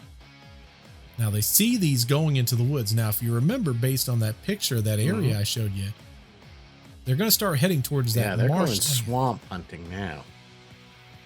Yeah, so they're going to end up going past that area. Which, so might I add, is easy to traverse if you can jump 20 yards. But not so easy if you're running out there with guns. And one of the things that they talk about, I can't remember if I put this in the narration or not, there's a ton of thistles. They don't pick those things.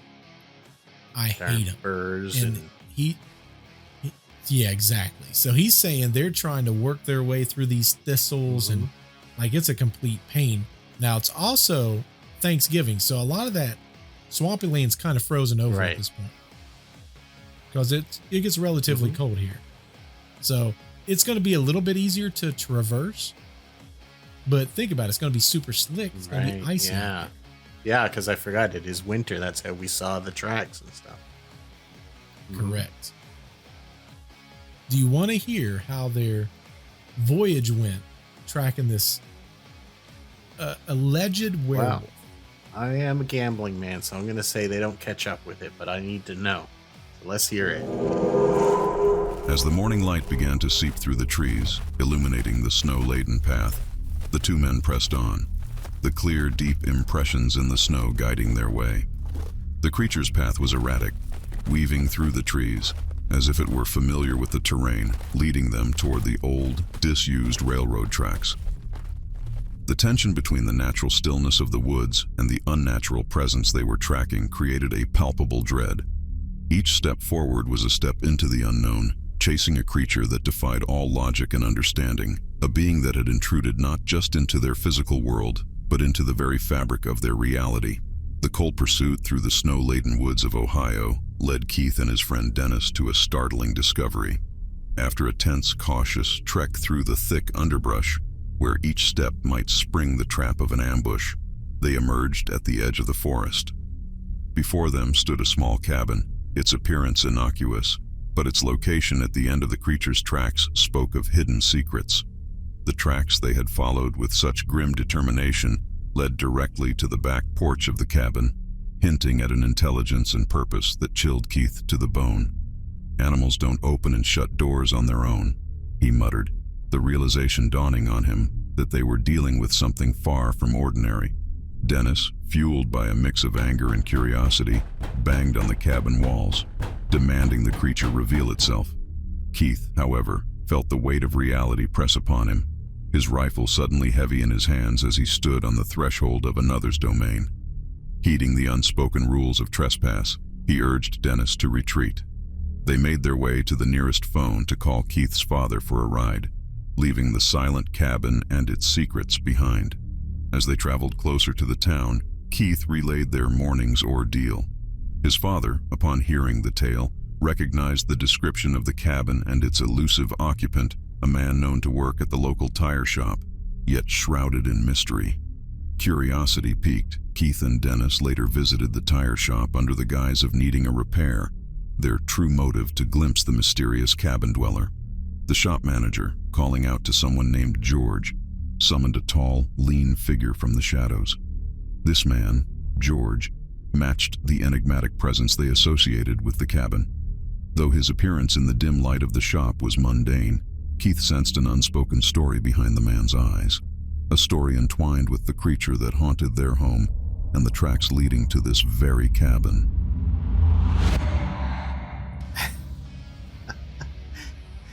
For everyone who's not watching on YouTube, the reason I'm laughing is because the next picture is them going to this tire shop, which would be just like me going to the Goodyear shop and me and my buddy like hiding conspicuously behind a tire, peering out with like terrified faces. This is like Barney Fife from the Mayberry Show. It is. That too. picture killed me. That's facts. But the next picture was showing the guy, I'm like, okay, yeah, I can see why they're a little bit scared because he looks like a werewolf. Yeah. So, to recap, I like this narrator a whole lot better than I do our other ones because I feel like it's easier to follow the story with this narrator than Don and whatever the other guy's name that guy had a was. short career. A very short career. I like this narrator better though because I feel like I can follow the story. Right. But just to recap, because we went through a lot. They're tracking through the woods. Now, in the picture I showed you earlier, there was a set of railroad tracks. They end up following these footsteps to the railroad tracks, and then they go up the railroad track, and then it kind of weaves back into the woods again. Now, this takes them to a cabin. The tracks go all the way to the back, and there's a back door. And it goes into the cabin. You better believe me when I say I would not have given up like they gave up at that point. It does give credence, though. Now, think about this. It's easy to not piece these two things Are together. you going to talk about the size of a door and the size of the creature? Oh, Nope. Okay. Yeah. No, that's Go ahead valid. then. That is valid. It's easy to say, hey, I tracked these tracks to this house, and there might be something in there. It's hard to say something jumped from the ground to my roof, and then from my roof 20 yards out, and we followed those tracks to a house, and they went inside the house. You know, I'm going to say that this creature's smart, right? So it leads them to a house, goes to the back door. And who's to say it doesn't do the same trick it did at my house, where he's like, I'm going to look like I went in here, but I really went up on the roof and 20 yards or 20 feet on the other side. I forget which one it was. 20 feet, probably more like 20 yards. 20 yards. Yeah, they might have set this George up if he didn't look so much like a darn werewolf. That's very true. This wasn't an actual picture, by In the way. which Well, the funny thing is when I was writing this narration for this thing, I started laughing because I didn't want it to be depicted like me and my buddy John if something happened. Right. But I'm like, if it was me and my buddy John versus Dennis and Keith, Dennis, his friend that's banging on the side of the wall, that would be John, 100%. John be banging on the wall going, come out of that building right now, and he'd be like, oh man, we're trespassing. And then that'd be me. I'd be sitting there going, we both have guns on someone else's property. They have every right to shoot us right in the face. And get away it's with real lucky that it's not me and John then. Because he'd be banging on the door. I'd be getting ready to kick it in and start blasting. So. Exactly. Exactly. This is why you need people like me. I guess so, yeah. The voice of reason. reason. Because then you go through all that and you start blasting, and then you look out the other side and you see tracks where it jumped off the roof and it didn't go in here at all. Right. That'd be my luck. That'd be my luck. So they find these tracks going to the cabin. They retreat. They go away. They go into town. They call the dad, hey, bring us home. The dad's like, what are you guys doing out here? Like, this is so weird. Why would you walk all the way out here? This doesn't make sense. Because like I said, it's probably about a 3.5, 4 mile walk to this. So they tracked for 3.5, 4 miles in the middle of the night to get to this other cabin. It was, I think it was early morning because he was going to get donuts. Yeah, you're right. Yeah, that's like a late night thing here. That's what we go get donuts at night. Oh, really? Yeah. Those are open all night. Donuts are breakfast. Donuts are breakfast. What? Yeah. You can't have donuts for breakfast. They're a dessert item. Oh, that's crazy. Eggs and bacon for breakfast, man. What are you talking about? Eggs, yeah. Eggs and bacon, not donuts. Right. You're telling me you get donuts for breakfast? Yeah. No, I don't understand. You can't have dessert for breakfast. Eggs and bacon is for breakfast. And then you got to have the post breakfast, which is donuts. Oh, no. That's unnatural. It's the snack. It's the dessert that goes when you have lunch, you have a dessert. Breakfast don't get you dessert. have dinner. Yes, you do. See, this is the difference between Canada and America. This is the big difference. Dunkin' Donuts serves what? Breakfast and donuts. It's the dessert of the breakfast. I don't think that's right. Yeah. Tim Hortons, breakfast. They don't serve lunch and donuts. They technically do, but they have stupid. They it's the serve stupid breakfast, lunches. and there happens to be donuts there. That's not a coincidence, Nick. No, it's a coincidence. You can't have donuts for breakfast. That's not healthy. All the donut shops here bakes first thing in the morning. Oh, they do here, I'm sure too. And then typically families will go and get like a dozen donuts and bring them home when they're still warm, because that's the best time to eat a donut. No, I agree on that. Like I can eat 2 of those round circular glazed donuts if they're cold. But in the morning for breakfast, you'll have a sugar crash. How do you get through your day? They're donuts. They don't do that to you. They're magical. Okay. A warm donut, fresh off the press. I bet I could eat a dozen. Oh yeah. Oh, have you ever had those little donuts that they make at fairs where you see the machine go? Oh, yes. I would be like a dog, eat till I die of those. You know, my favorite thing from the fair, and I swear I could eat 5 pounds of in one sitting. Funnel cake. You know, the only time I've ever had funnel cake, because that's not a common thing here at fairs, is my friend Jen said, I want to try funnel cake. So we made it ourselves in like a deep fryer. And that's my only experience with funnel cake. And I can understand why you'd say that. You put the powdered sugar and stuff on there. Yep. You did all that, right? Yeah, perfect. I can understand why you like it, because that was amazing. A lot of work. I'd rather go to a fair and get it. Oh yeah, and you can get it by bushels at the fair. I know we're getting There's off so track. many I'm going to ask you one more thing. Do you have those fairs that I see on TV where they just have 10,000 deep fried things, like deep fried bars and... Oh yeah. All right, I'm packing For my sure. bags. I'm coming to visit. 3 Musketeer bars deep fried. Twinkies deep fried. Wow. You can get deep fried ice cream. Oh, yeah. That sounds crazy, but I like that. Which doesn't make sense. Yeah. Doesn't make sense, but it exists. We have a thing here, Nick, called the Right. Ohio State Fair. And they deep fry everything. Pickles, I love deep fried pickles. I've had sweets, that.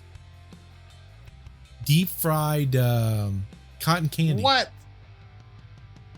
You Makes cannot no tell sense. me there's not witchcraft in this world if you can deep fry cotton candy.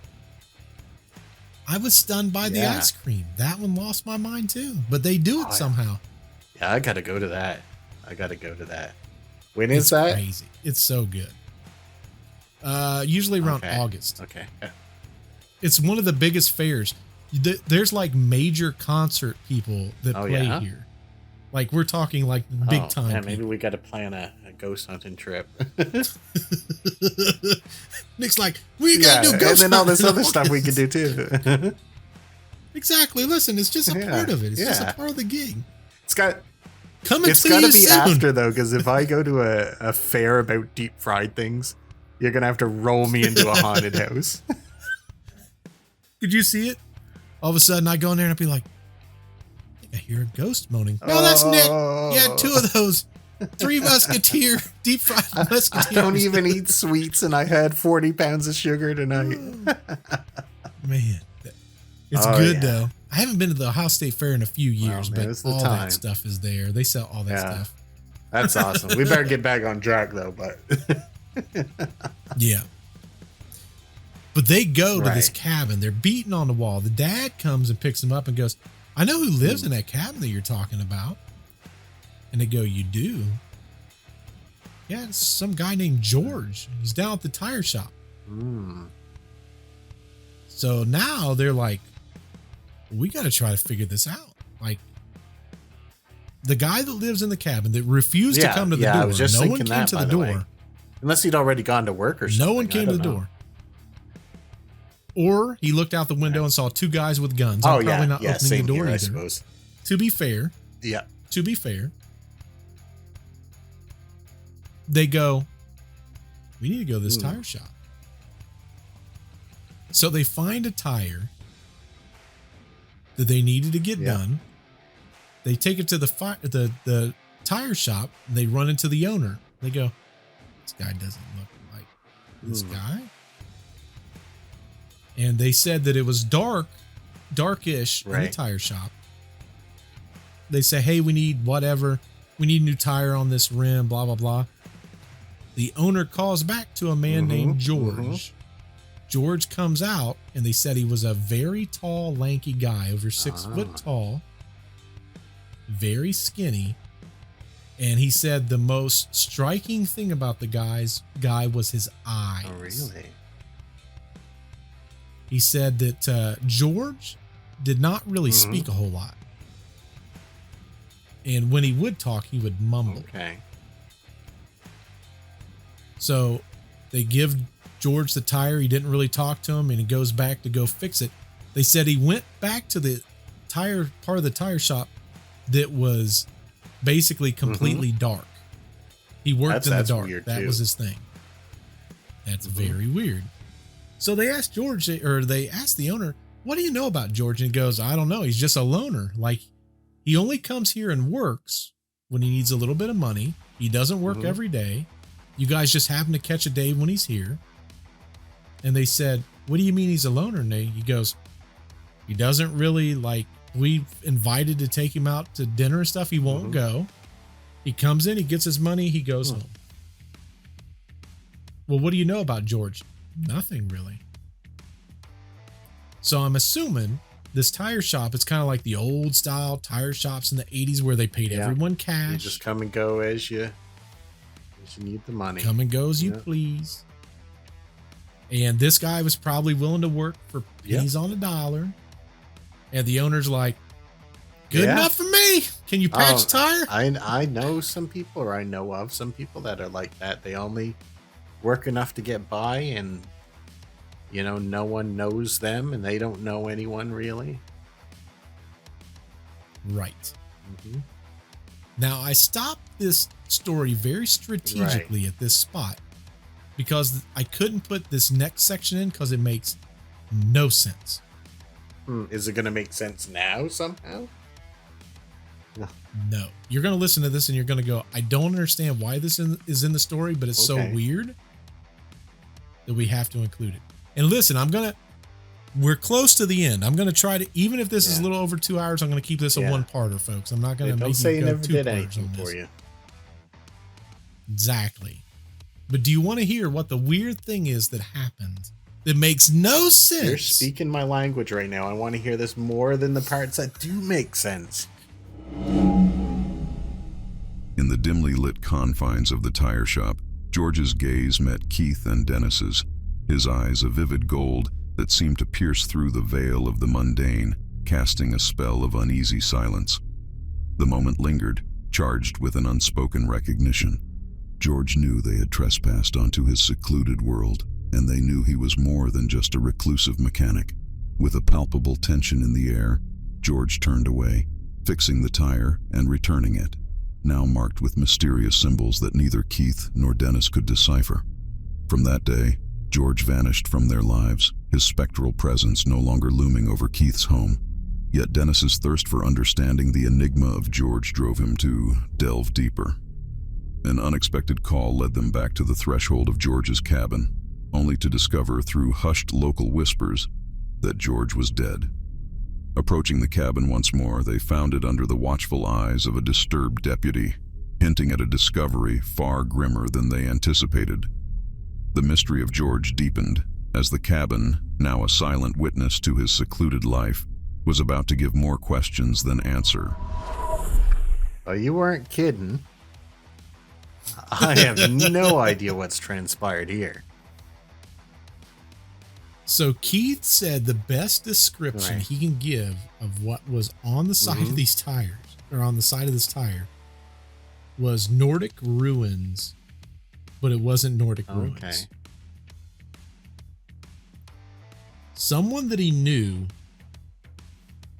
sketched what the symbols was. She was going to college, and she took it to her professor that specifically dealt in hieroglyphics. You can't like tell that. These are hieroglyphics. Oh, okay. No. But that's what he specialized in. So a little bit of time goes by and he said, hey, did you hear anything back? And she said, what my professor said is that it's not uncommon for languages to get lost. And what happens is they definitely look like Nordic ruin, those like almost like those symbols they use. I think they're called like Futhark runes and or something like that. Yeah. Yes. And what the professor said was that a lot of times these were invented by cultures that they had their own style, so it would never translate from multiple sets of people. So this would have been something that guy knew, and that was his way of saying something on that tire. Man, but they never got any no clue what it was. Man, no that's clue rough. What it was. Did they have a picture of it or anything? Or dang it. That is unfortunate. I will tell you one thing, that like stories of wolfmen and stuff are very frequent with Viking mythology as well. Oh, I didn't know that. So that would sort of like, man, we've covered the whole gamut here. We were looking at the Egyptian animal-headed gods, but now the Viking Scandinavians, they have lots of wolfmen-related myths. Oh, that's interesting. I did not know that might be something worth looking into a little more. I wonder if the note was like, it's just like screw you, now I'm gonna die, or something like that. I don't. Yeah. So what did he die from? So Right. there's rumors. Keith says that they're unfounded rumors, but what went around was that he mysteriously got hit by a train In his home, or near his home. Yes. But they found him in his home. Or did I misinterpret? I believe that.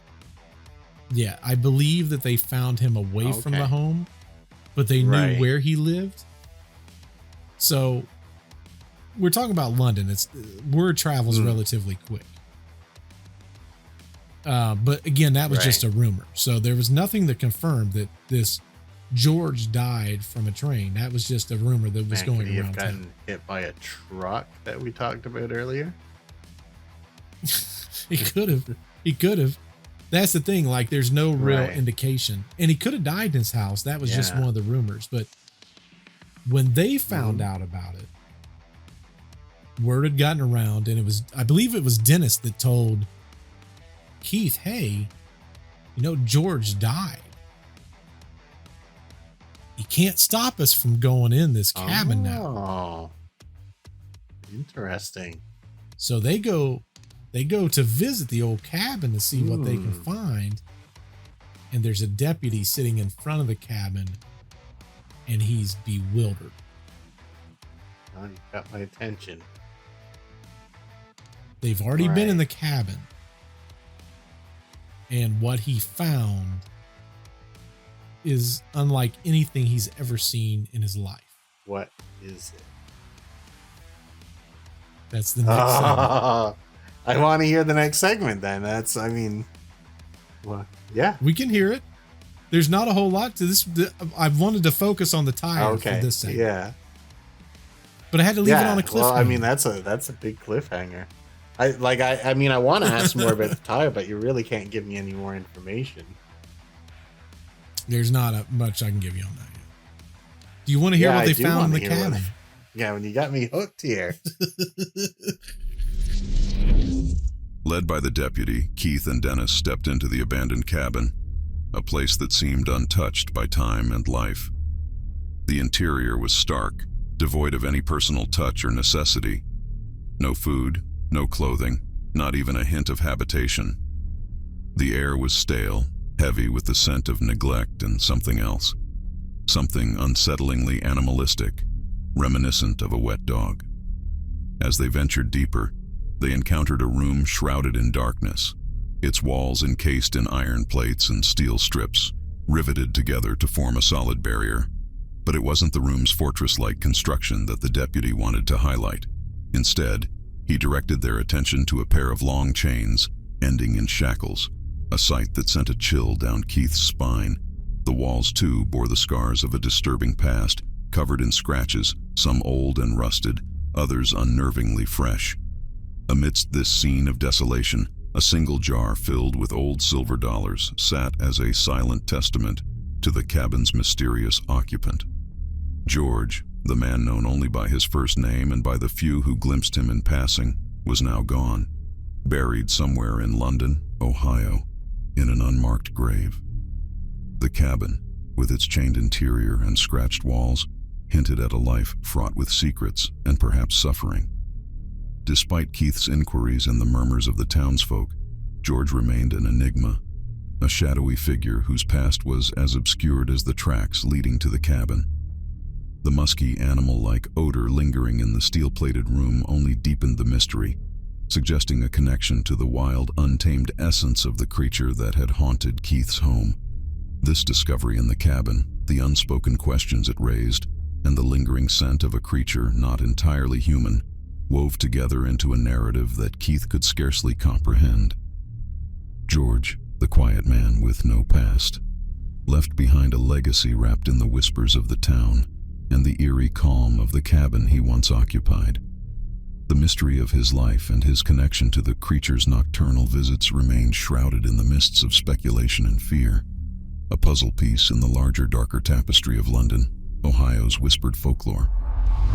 Oh boy, I've got something to say to you, but I want you to say your pieces first you've got about this, and then I'm going to tell you something that you may or may not have thought of. Okay.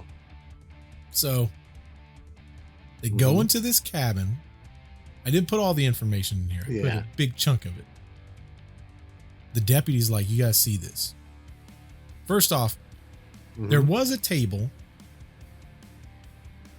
and on the table was a walking stick.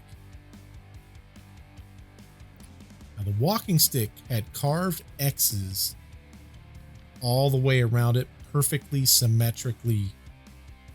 Like, it's almost like a machine did it. It was so perfect. He's like, that's not even the crazy part.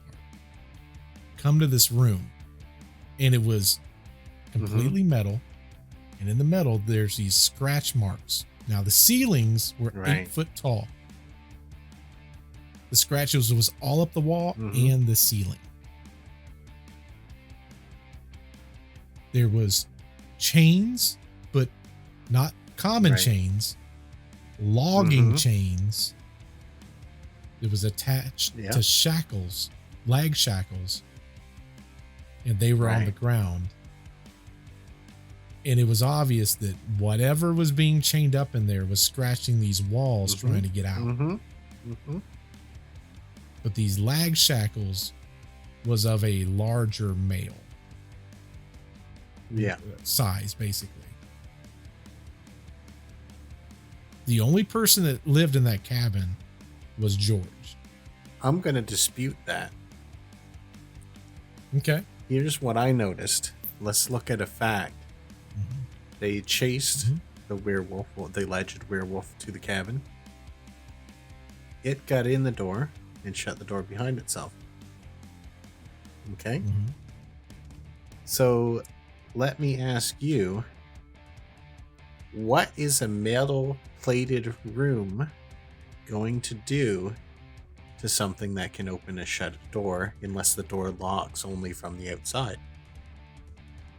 And if it locks only from the outside, who unlocks it when they transform back? Who undoes the shackles afterwards?